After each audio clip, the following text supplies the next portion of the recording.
Jadi ada 3 hal yang harus kita lakukan ketika kita sedang melakukan berhubungan intim. Seperti itu. Di pembahasan sebelumnya kan sudah saya terangkan, kita harus lakukan dengan pelan-pelan dan jangan banyak bicara yang tidak penting.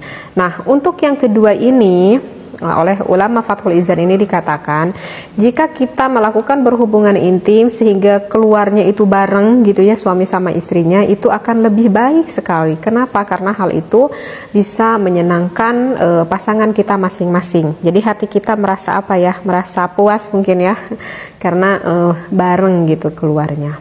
Nah, kalau dibaca referensinya sih itu mudah sekali ya. Artinya mudah ya, ketika kita melakukan berhubungan intim lebih baik kita keluarnya bareng gitu.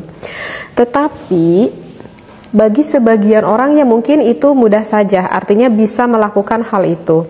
Tetapi tidak menutup kemungkinan sih bagi sebagian orang juga untuk keluar bareng itu bisa saja dikatakan sulit.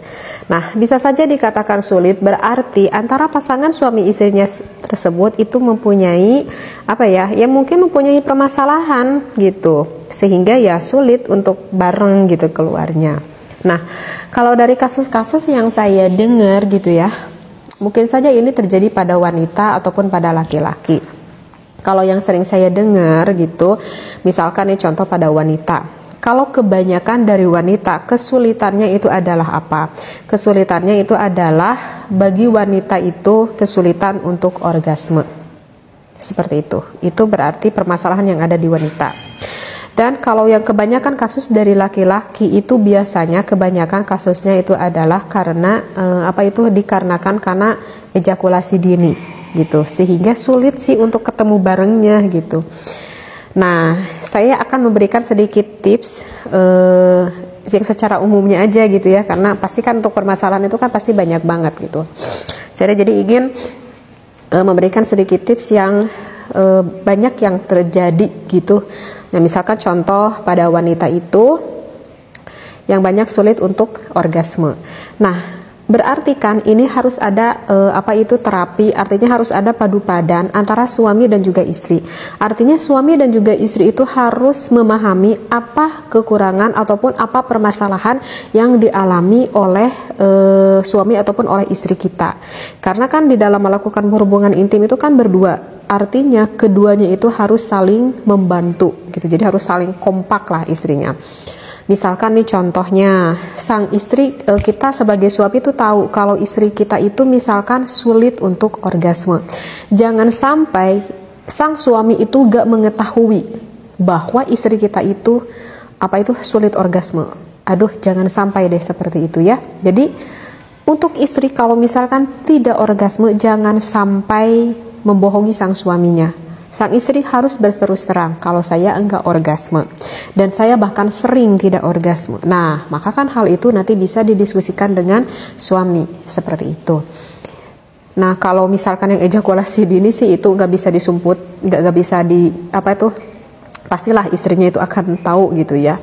Nah, bagi seorang wanita yang kesulitan untuk orgasme, langkah yang pertama yang harus dilakukan itu adalah oleh dirinya itu sendiri, artinya oleh wanita.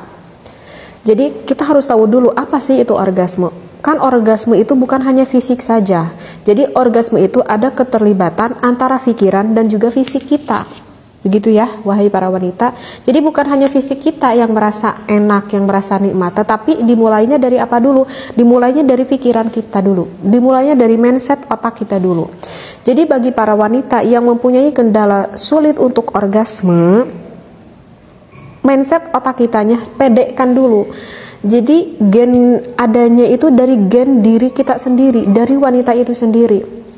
Jadi wanita itu harus percaya diri, meyakini dirinya sendiri bahwa saya bisa senang di dalam melakukan berhubungan intim, bahwa saya bisa bahagia dalam melakukan berhubungan intim, bahkan saya bisa enak, bahkan saya sampai bisa orgasme. Jadi harus ada kepercayaan diri yang ditimbulkan oleh pikiran dan juga hati sang wanita itu sendiri. Ya.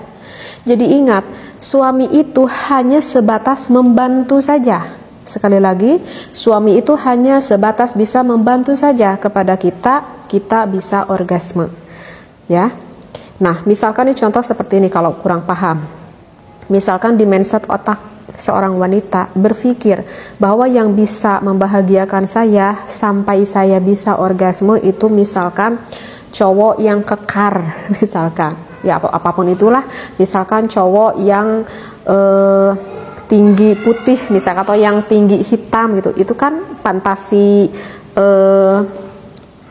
beda-beda kan fantasi seseorang. Nah misalkan di mindset otak yaitu bahwa yang bisa membuat saya sampai orgasme itu adalah lelaki yang maco, misalkan seperti itu. Sedangkan pada buktinya di depan kita itu ada suami yang tidak sesuai dengan kriteria apa yang dia inginkan. Walaupun suaminya itu udah berusaha dengan beberapa menit, ia lakukan udah sampai 20 menit, sangat waktu yang lama sekali untuk menyenangkan istrinya, misalkan melakukan Porefly, nggak bisa menyenangkan istrinya. Kenapa? Karena mindset dari otak awalnya wanita itu berpikir bahwa laki-laki yang bisa menyenangkan saya adalah laki yang jenisnya ini. Ya sulit lah untuk orgasme gitu, karena di mindset otaknya itu udah salah seperti itu. Ataupun di mindset otaknya itu wanita itu berpikir bahwa yang bisa membuat saya orgasme itu adalah suami saya. Salah juga. Suami itu hanya bisa membantu mengeluarkan rasa yang enak itu, begitu ya. Jadi yang bisa menyenangkan diri kita sendiri itu adalah siapa? Ya, diri kita. Jadi suami hanya membantu seperti itu. Nah ini berarti yang harus diobati itu pertama adalah siapa? Wanita itu sendiri. Jadi harus ada ditimbulkan kepercayaan dirinya pada wanita itu sendiri. Baik. Nah untuk langkah selanjutnya ini adalah yang diperlukan kerjasama dengan suami. Nah untuk langkah selanjutnya itu berhubungan dengan posisi ataupun gaya bercinta.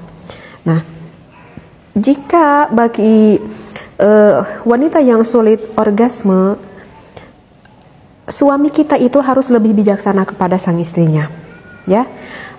Jadikanlah wanita itu menjadi dirinya itu sendiri, gitu. Artinya gimana menjadikan wanita itu dirinya sendiri?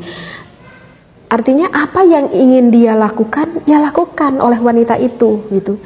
Jadi kalau bisa suami itu jangan ngatur-ngatur kepada sang istrinya harus gaya gini, gaya gitu, gitu, ya. Paham gak nih para suami? Jadi untuk wanita yang sulit untuk orgasme, kalau bisa biarkanlah untuk untuk berganti-ganti gaya itu keinginan wanitanya itu sendiri, seperti itu, agar sang istri kita itu memahami apa yang lebih enak yang dia rasakan. Nah kebanyakan wanita yang sulit untuk orgasme, kebanyakan wanita itu lebih senang posisi woman on top. Artinya woman on top itu adalah sang suaminya di bawah terlentang dan sang istrinya menduduki sang suami. Gaya inilah gaya yang paling disenangi oleh sang istri. Kenapa lebih disenangi oleh sang istri? Karena jika posisi sang istrinya itu di atas, maka sang istri itu bisa dengan bebasnya bergerak mau ke kanan mau ke kiri gitu ya, sehingga sang istri itu dapat lebih mudah menyentuh akan klitoris dan juga akan G-spot sang istri, seperti itu. Jadi wanita itu akan lebih mudah untuk memainkan titik erogen mana yang sedang dia rasakan, seperti itu, gitu ya. Dan untuk posisi seperti ini wanita itu tidak terlalu senang jika suami yang terlalu banyak bergerak. Justru untuk posisi ini sang istri itu lebih senang mengeksplor dirinya sendiri. Seperti itu ya. Jadi kalau misalkan wanita yang sulit untuk orgasme, ya posisi ini sih posisi yang lebih baik, seperti itu. Walaupun di pembahasan sebelumnya sih di dalam kitab Fathul Izar itu dikatakan kurang baik ya, karena takut ada permasalahan kencing. Tetapi kan kita melihat akan segi kemadorotannya yang lebih besar yang lainnya. Nah kemudian untuk langkah yang kedua, lakukanlah posisi yang disenangi oleh wanita ini, lakukanlah dengan pelan-pelan, lakukanlah dengan perlahan. Jadi kalau misalkan posisi wanita itu udah di atas misalkan gitu ya, maka sebaiknya wanita itu melakukannya itu jangan jangan terlalu keras-keras dulu lah gitu, jangan terlalu barbar gitu ya. Lakukan dengan gerakan yang pelan-pelan dulu gitu. Dan laki-laki itu ikuti saja apa ya keinginan oleh istri kita. Misalkan nih contoh sang istri membawa tangan kita, tangan suami gitu ya.